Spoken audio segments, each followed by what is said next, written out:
Hazbin Hotel's first season is over, and I thought it was pretty good. Not amazing, but it's a fun time with fun characters. For the uninitiated, Hazbin Hotel is an adult cartoon directed by Vivian Vajorno, aka Vivzy Pop. It's about the Princess of Hell, Charlie, trying to save sinners' souls from yellow exterminations by redeeming them into heaven. With that premise, I thought it'd be fun to design the main characters in their angel forms. I will be spoiling the season throughout this vid, especially in regards to certain characters. You have been warned.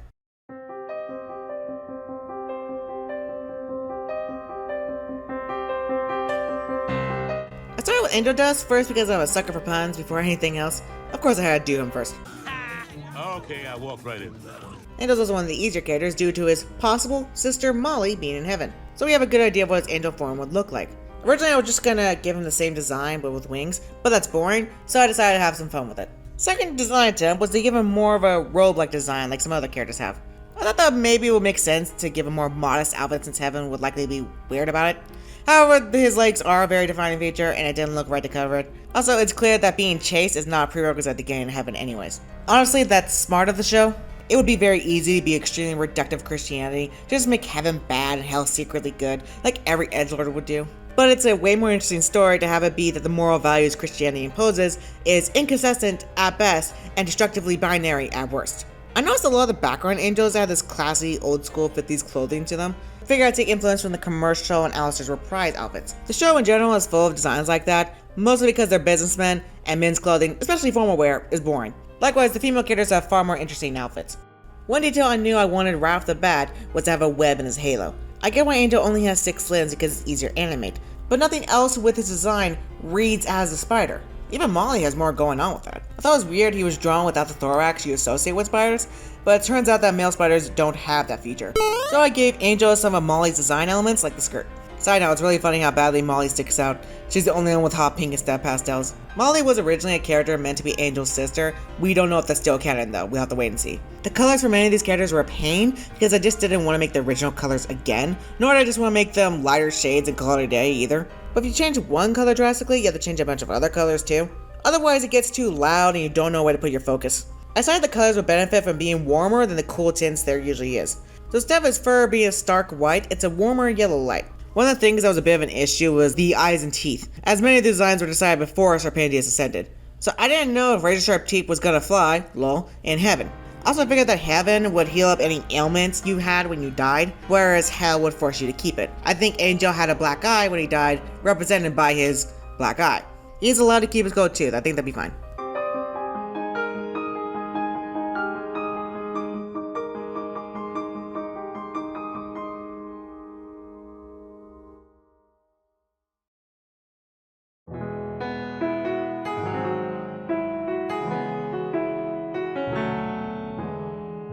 Husk was actually the second to last character I did, and unfortunately I had the least amount of ideas with him, so I think he looks a little bland compared to everyone else, which is why I'm showing him second. I imagine him being like an archangel, a higher rank angel that delivers messages from God. He can also be helpers of humanity and guide them, so I think that fits the whole wise old bartender thing with him. Originally I was going to give him a long flowing bow tie like Angel instead of suspenders, but I felt that with the wings and the eyebrows and the tail, there were too many flowing bits already. I didn't need to make him even more difficult to animate. I also want to give him a bigger top hat because I noticed some angels had their halo encompassing their hats, but that with the ears just made it look a little too unwieldy. Because of this, he's basically just an edit of the original design. Since Husk had similar enough colors to Serpendius, I figured I'd just take a lot from him. Unintentionally, it gave him the pan colors, which happens to be asexuality, so happy accident I guess. While the speed draw is going, I just thought I'd give my thoughts on the season as a whole. I liked it, but I think all of Vivzy Pop's work bats a C grade most of the time, and this is no different. But unlike Zoophobia or Hell of a Boss, this has the distinction of not being boring nor wasting your time on stupid shit. I know people criticize the frequent introduction of characters, but I can't really think of any that could have been cut. I think some songs should have been cut though, like Happy Day in Hell or Whatever It Takes. A song like Happy Day in Hell is meant to establish that hell sucks and Charlie's optimistic doesn't work as something halfway through the episode. It should have been at the beginning of the episode after the prologue. Maybe going over the hotel and its residents to catch newcomers up to speed, instead of the clumsy exposition dump. Overall, the season mostly just feels like setup for season 2, especially with how many interconnecting storylines there are. I'm not a fan of serialized storytelling, because I feel it's not as satisfying as episodic ones. It feels as though Madrano is more at home when she writes more personal, smaller scale stories. I think it's why everyone, including people who don't like the show, think Masquerade is the best episode. Scenes like Angel's breakdown or Charlie and Rosie's talk is great, and I hope season 2 capitalizes on it. I want more characters talking to each other about their issues and working it out. Vaggie in particular could really benefit from this, because I think she is a potentially very interesting character. Vaggie has lived in a very restrictive and judgmental environment for a very long time, and puts a high standards on herself and everyone around her. She has been treated as disposable, especially if she steps out of line. Of course she'd be terrified to lose the one person that's shown her genuine kindness. Like that moment when she tears up because Charlie got her a souvenir and clearly still loves and forgives her. I felt that. It's clear that she has never experienced unconditional love until her. Of course I am reading a lot into this. Who knows if they go anywhere with it.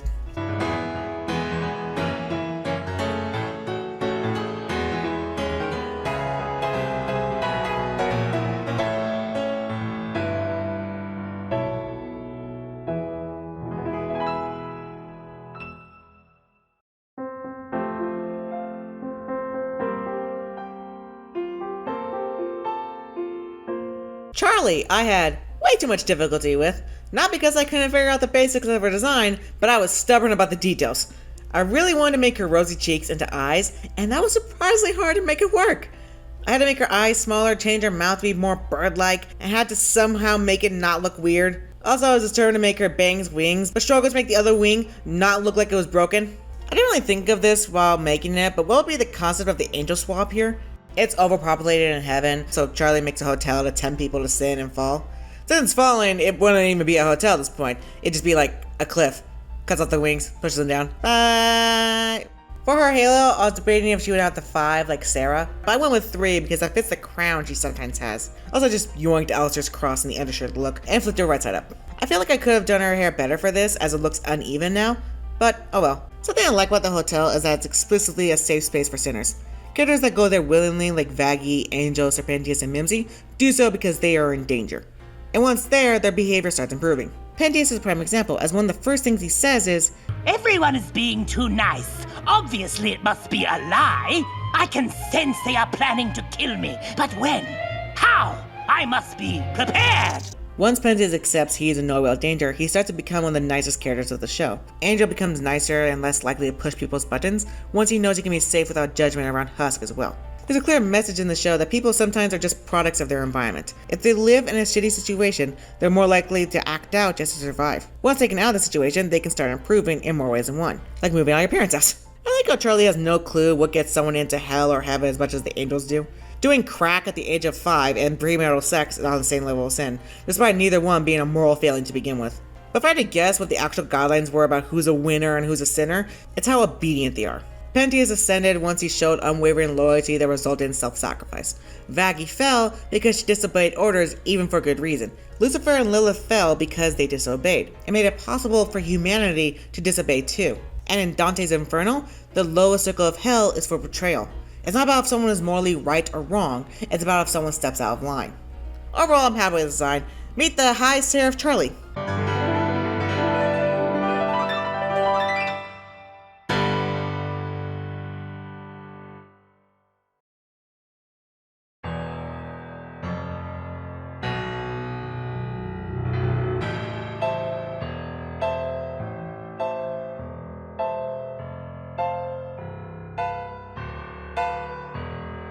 With Alistair, I wasn't sure what to do with him at first.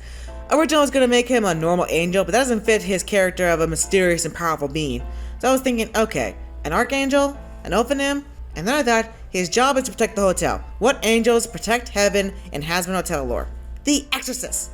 Ignore the fact that Exorcist angels are exclusively women. Shh, it's fine, it's fine. I think the reason why the Exorcists are like this is because Adam wanted to boss around a lot of women and thought seeing them kill demons was hot. Also has the same haircut as Lute, so Adam didn't realize that he was a guy and also asexual until it was way too late. Changing the suit into being armor, his radio into an angelic spear, and giving him a big fuck you horns was a lot of fun. I want to keep the red coloring, but the Exorcist only shown to be wearing black and white. Nice detail on that, by the way. So I compromised by giving red tint to the gray coloring, some accent color, and blood. Side note, you notice how they're stitching it on his mouth during his deal with Charlie and the Exorcists have stitched mouths? And how he's on the leash for someone and his disappearance lined up with Lilith, who is now in heaven? Is this foreshadowing or is Madrena reusing design elements like she is one to do? You make the call. On the show's designs, I don't know if the racial coding is all that great. My thing is, if you have 4, kind of sort of 5 black characters, and the response to most of them is, wait, they're supposed to be black, I feel like something's gone awry. This is not to say that we can't have white passing characters of color, nor is that a statement on real people either. I'm saying Madrano most likely designed the characters to be white first, then decided to change the race and only change the skin tone and change something else to indicate that race. I know that because I did the same thing as a teenager, and we know that's what happened with Alistair. Now, I will defend the gray skin tones that people have gripes with. Outside of St. Peter and Alistair, for some reason, none of the characters have normal skin tones, which makes sense, they're meant to be dead. So having skin tones like gray, white, blue, and purple all make sense within that context. They are supposed to look like corpses. Likewise, when you see living people in Helva Boss, they don't look like this. Also, it was a smart move that when they decided Nifty was going to be Japanese, they got rid of her yellow skin.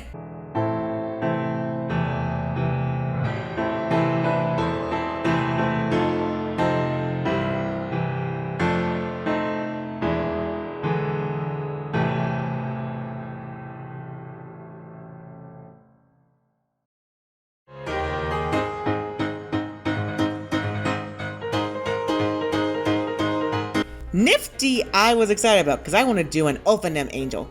Ophanims are the angels that everyone refers to as biblically accurate angels. Even though angels can look like that, they can also just look like a guy.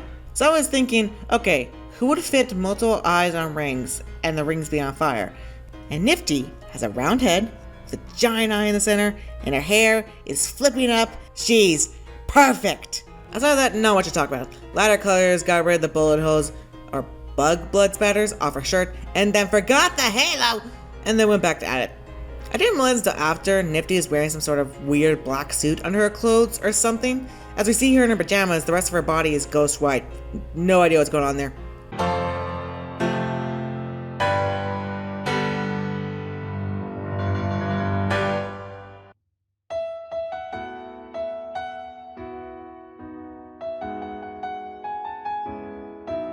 As a bonus, I thought I'd go for a fallen Emily.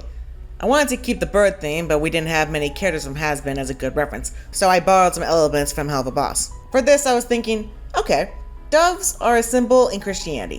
What would be the opposite? A symbol of death, a bad omen. A crow. Then I changed the blue coloring to instead be purple, showing this kind of in-between morality she's in. I figured that most of the wings would be severed, but not all of them. I also thought that the eye on her chest would be ever present instead of only showing up when angry. You know, add a little creep factor to it. Same goes for the eyes on her gown. Instead of the little diamonds in her hair, it's now just darkened plumage. The skin and hair no longer have a gradient, as I assume that was done because of the light emitting from the halo. I made special care to give her more sharp angles at the shoulders, due to how her original design has the shoulders swoop down. If you want to learn from Vipsy Pop's art style, understand that she values line of action above anything else. This is why her designs have so many big swoopy lines. It's a very fun style to draw because of how naturally everything flows into each other. Even when I think Madrano's work is just alright, I respect it more than anything else. She is a trailblazer for indie animation that we can all be grateful for. Madrano gets a lot of shit, most of which is not fair nor true. I bring this up because a lot of the smear campaign against her can easily apply to dozens of other creators. But the internet has a very selective criticism and no actual moral code. The internet doesn't care if something is right or wrong, the internet cares if something is cringe. And Madrano, an artist who has Family Guy humor with 1,000 identical sparkle dogs and Tumblr sexy men, is cringe as fuck. And she owns it, and is extremely popular because of it. And that completely flies in the face of what the internet has considered terrible for years. I'm not saying you can't criticize her actions or designs, I'm saying I know the internet well enough to not just take everything at face value. For example, I think a valid criticism is the appropriation of voodoo and its veves in the show. Voodoo is a closed practice that has been heavily demonized and lied about throughout history. The concept of voodoo dolls isn't even from voodoo at all, instead from English folklore. The pilot had more accurate depictions of veves, and to the show's credit, it has axed it and attempted to give it more generic X symbols. However, I have seen complaints that's still too similar and they should have course corrected more. It's clear that Spindlehorse did not understand the issues and is trying to better it. I'm really happy with how all these came out. Maybe in the future I'll do more of the cast. That depends on how well this video does.